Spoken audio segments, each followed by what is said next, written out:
Fake Mustache 25. I have a friend that had a game collecting, hoarding problem recently. He had a room wall to wall full of games, consoles, and memorabilia, and it was always growing. He finally realized it was an issue and took some advice from a few people that seems to have worked out for him. The advice was to buy a small to mid sized shelf.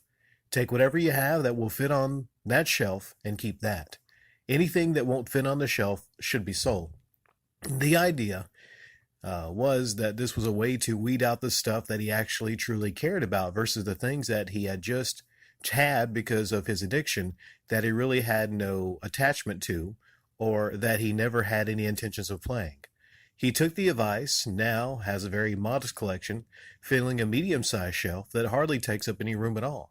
I think this is good advice to anyone who is reading this that thinks they are on the verge of their collecting becoming a real problem. You have to learn how to put limits on yourself and not be sucked into always having to buy more. Also, avoid all these pickups or hidden gems videos that are so prevalent on YouTube now. These types of videos tend to only fuel your need to go buy more.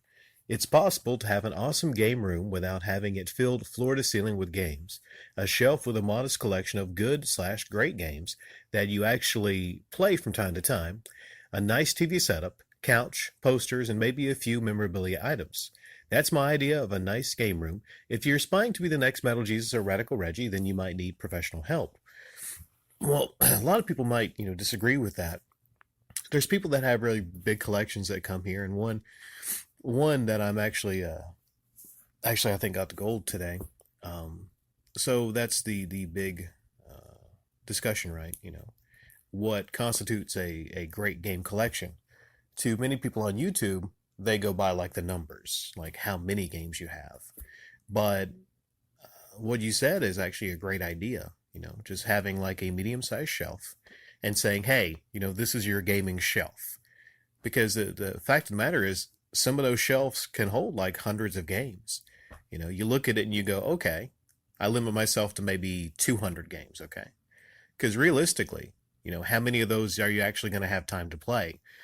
Anything more than maybe, 200-300, I think personally is not really a usable, it's not a usable collection.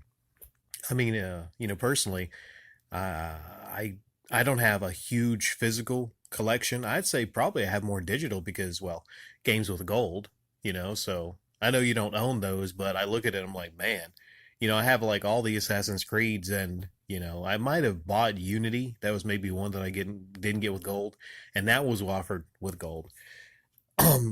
Now, I know there was one person I used to know that had a weight issue.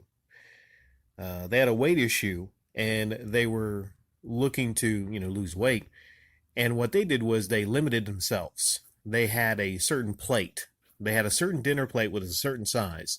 And they said, okay, I'm only going to make food for my meals on this plate. And they limited themselves with the size of the plate. So I don't know if that's similar or a good example, but they winded up losing weight. And, it was better for them.